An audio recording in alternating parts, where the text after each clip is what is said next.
Hello guys, welcome to our classes. तो कैसे हैं आप सभी? होप सो अभी तो बहुत अच्छे नहीं होंगे या फिर बहुत अच्छे होंगे। सो आपको पता है कि जैसे कि आपकी एग्ज़ाम डेट अनाउंस हो चुकी है, तो पहले हम उसके बारे में डिस्कस कर लेते हैं कि जो एग्ज़ाम डेट की नोटिफिकेशंस आई हैं। सो आप ये जो हमारी टेस्टिंग एजेंसी है जो हमारे एग्ज़ाम कंडक्ट करवाती है, that is the national testing agency, उनकी तरफ से नोटिफिकेशन कल रात ही आई है। सो हम उसके बारे में डिस्कस करेंगे। तो नेशनल टेस्टिंग एजेंसी, ये भी पढ़ लेना, एक्सीलेंस इन असेसमेंट, इनका भी लोगो पूछा जा सकता है, ठीक है। नेशनल टेस्टिंग एजेंसी का लोगो क्या? Excellence in assessment. उच्चतर शिक्षा विभाग, शिक्षा मंत्रालय, भारत सरकार के तहत एक स्वायत्त संगठन, मतलब कि एक ऑटोनॉमस ऑर्गेनाइजेशन है। डिपार्टमेंट ऑफ हायर एजुकेशन के अंडर क्या करती है, काम करते हैं, ministry of education, government of India की। सो इन्होंने कल ही पब्लिक नोटिस निकाला ऑन द 20 अगस्त को। सो किस रिगार्डिंग है? जो भी काफ़ी सारे एग्जाम्स होने हैं, एग्जामिनेशन होने हैं, जो एनटीए ने पहले होने थे जून के अंदर, बट वो नहीं हो पाए थे बिकॉज ऑफ द पैंडेमिक, तो उसकी वजह से जो पोस्टपोन हुए थे उनको उन्होंने क्या करना है, कंडक्ट करवाना है। और वो कंडक्ट कब करवाए जा रहे हैं? आप लोगों के सितंबर 2020 के अंदर क्या करवाए जा रहे हैं, कंडक्ट करवाए जा रहे हैं। सो जो नेशनल टेस्टिंग एजेंसी है वो काफ़ी सारे एग्जाम कंडक्ट कराती है, जैसे कि DUT Delhi university exam entrance test है, और ICAR का एग्जाम है, Indian council of agriculture research का, इग्नू का। बट हमें जो हमारा जो एग्जाम है वो किसका है? यूजीसी का, UGC national eligibility test, UGC NET का। जो कौन कंडक्ट करा रहा है? एनटीए कंडक्ट करा रहा है, जो आपका जून 2020 के अंदर होना था, बट कोरोना की वजह से वो नहीं हो पाया है। तो उसकी जो न्यू डेट आई है एग्जामिनेशंस की, वो क्या आई है गाइस? 16 to 18 सितंबर 2020 एंड देन 25 to 25 सितंबर 2020। आपको पता है कि जैसे हमारे एग्जाम शिफ्ट वाइज होते हैं, सो वैसे ही एग्जाम आप लोगों के शिफ्ट वाइज होंगे। मॉर्निंग शिफ्ट के अंदर, इवनिंग शिफ्ट के अंदर, हर सब्जेक्ट का क्या होगा, एग्जाम अलग अलग होगा। सो गाइस इसको ध्यान से समझ लेना। 16 सितंबर टू 25 सितंबर तक आपके एग्जाम हो जाएंगे। और काफ़ी स्टूडेंट्स ये कहते हैं कि मैम एडमिट कार्ड तो रिलीज ही नहीं हुआ अभी तक। तो उन्होंने स्पेशली मेंशन किया है कि जो एडमिट कार्ड डाउनलोडिंग की प्रोसेस है, आपके रोल नंबर की, सेंटर की, डेट की, शिफ्ट की, टाइमिंग क्या होगी एग्जामिनेशन की, वो 15 डेज पहले दे देंगे before the date of examination. मतलब कि अगर 16 सितंबर से हमारे एग्जाम है, तो आप लोग ये मान के चलिए कि आप लोगों को 1 सितंबर को आपका अपना सेंटर, आपका अपना डेट एग्जाम की, वो आपको अप्रोक्सीमेटली पता चल जाएगी। तो मैम ये तो हमने एग्जामिनेशन की तो हमने बात कर ली कि हमारा एग्जाम इस दिन तक, यहाँ से यहाँ तक होगा। अब हम इतने छोटे से टाइम में प्रिपरेशन कैसे करें? सो मैम इतने छोटे से टाइम में हम प्रिपरेशन कैसे करें? How to prepare in last days, किस तरीके से लास्ट डेज में प्रिपेयर करें?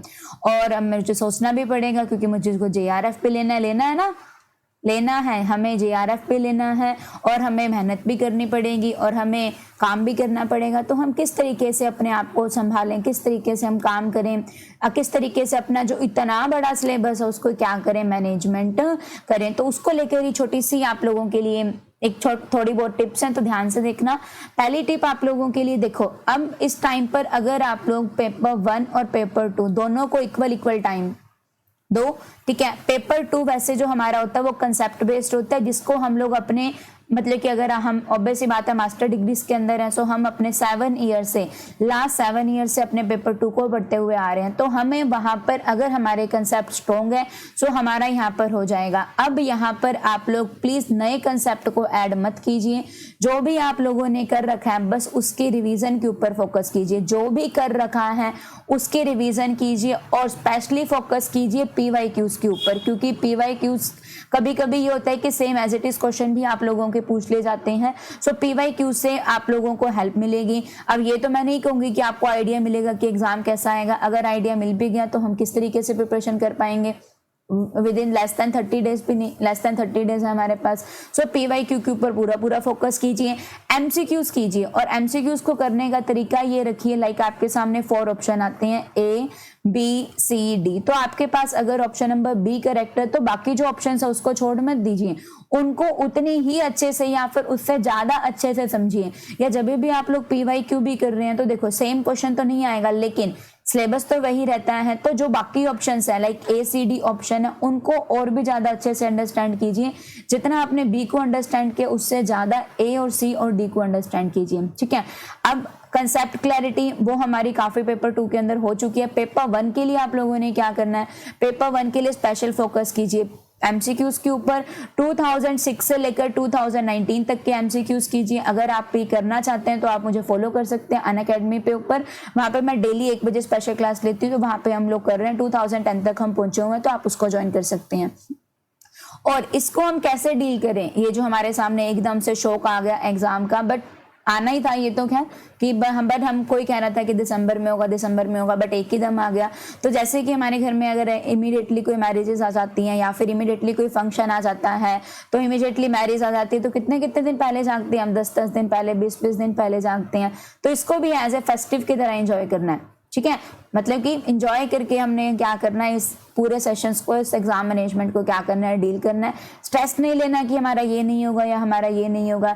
आपने 18 से भी 18 आवर्स तक स्पेंड करने हैं अगर जीआरएफ लेना है, क्योंकि कंपटीशन बहुत है स्टूडेंट्स, बहुत ज़्यादा कंपटीशन है। जीआरएफ की लाइन में बहुत लोग खड़े हैं, तो अगर आप लोगों ने लेना है तो आपको इतना टाइम स्पेंड करना पड़ेगा। जो भी आप लोगों के पास कंसेप्ट है, प्लीज कोई नया कंसेप्ट अब ऐड करने की कोशिश मत करना, क्योंकि नया कंसेप्ट नहीं समझ में आएगा तो हमारा 2 दिन उसी के ऊपर वेस्ट चले जाएंगे। तो न्यू कंसेप्ट के ऊपर फोकस करने के बजाय जो आपको आता है आप उसके ऊपर फोकस कीजिए। और एक ही आता है आप लोगों के सामने कि मैम हमारी इतनी इतनी यूनिट्स हैं, तो जरूरी नहीं है कि हमने 10 के 10 यूनिट्स को प्रिपेयर करना है, जरूरी नहीं है कि हमने 10 के 10 यूनिट्स को प्रिपेयर करना है। हमें अपने जीआरएफ के लिए अप्रोक्सीमेटली हमें अपने जीआरएफ के लिए अगर मैं मान के चलूं तो 210 मार्क्स लेने हैं आउट ऑफ 300, या फिर कोई कोई सब्जेक्ट होते हैं उसके अंदर 220 तक भी वैरी कर लीजिए, आप इतने लेने हैं। तो हमारे पास अभी भी हमारे 80-90 मार्क्स के एग्जाम्शन है, तो जो यूनिट आपसे नहीं हो रही है आप उसको छोड़ सकते हैं बेझिझक। लेकिन जो भी आप लोग 8 यूनिट कर रहे हैं, चाहे वो पेपर 1 के चाहे वो पेपर 2 के, उनको बेस्ट तरीके से करना ताकि उनका जो भी कोई क्वेश्चन आ जाए वो आपका ना छूटे। तो सारी यूनिट की टेंशन मत लेना, जो यूनिट इंपॉर्टेंट है आपको इंपॉर्टेंट और एनटीए, और प्लीज ये वाली बात की मैम इंपॉर्टेंट क्या होगा, एनटीए के अकॉर्डिंग कुछ भी इंपॉर्टेंट नहीं होगा। जो हम एग्जाम में छोड़कर जाएंगे, हम नहीं पढ़कर जाएंगे, वही एनटीए के लिए इंपॉर्टेंट होगा और वही हमारे एग्जाम में आएगा।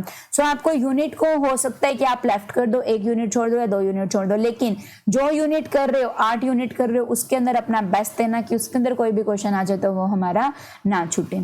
ओके, सो इसके लिए आप लोग मुझे इस चैनल को प्लीज सब्सक्राइब कर लीजिएगा और मुझे अनअकैडमी पे जरूर फॉलो कर लीजिएगा, क्योंकि अब आपके लिए बहुत सारे स्पेशल क्लासेस अनअकैडमी के ऊपर और यहाँ पे यूट्यूब प्लेटफॉर्म के ऊपर बहुत सारे सेशंस आप लोगों के लिए आने वाले हैं। सो और इस नोटिफिकेशन का लिंक, किसी को लग रहा है कि ये फेक नोटिफिकेशन है, इसका लिंक मैं आपको डिस्क्रिप्शन बॉक्स में दे दूंगी। एग्जाम डेट कोई फेक नहीं है, not fake, it is total reality के ऊपर क्या है बेस्ड है। Okay, so thank you so much guys.